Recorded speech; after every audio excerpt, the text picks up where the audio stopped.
So do you find that some companies coming into the UK might come in with the thought that, oh, this value proposition works great in this country, and so it will obviously work well here as well? And then do you have to navigate around that to adapt that to the UK market?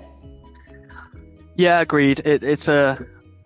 I'll say it as I hear it often, most founders, rightly so, think their baby is the most beautiful baby, and especially when you've had success in a home market, I think most parents can probably associate with that. I'm not a parent, but of course my niece and nephew are the most beautiful niece and nephews around.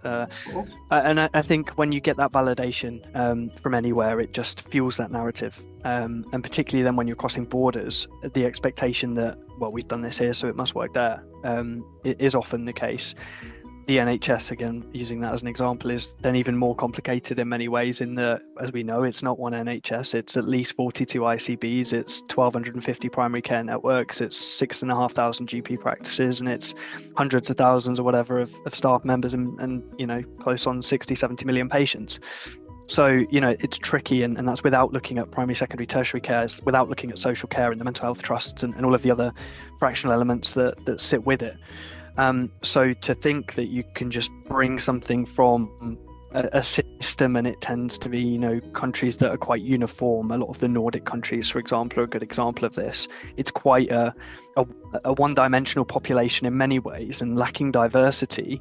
So it's almost like, I guess the comparison I could give is if you've done something well in a Nordic country, for example, it's like doing it well in one ICB or perhaps one trust. Good analogy. But you then might take 50 or 60% of that as, drag and drop.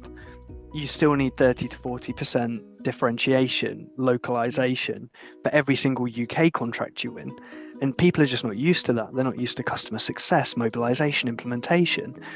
So all of those things have to be baked into a company strategy because it impacts your commercial model. It impacts your time frame for value. It impacts all of these different things that if you haven't catered for, all of a sudden this pricing model that you built that was going to be great in terms of just land grabbing just doesn't work because you're losing more. You thought you had X amount of runway and you've actually got Y. Yeah. That's very impactful for your business.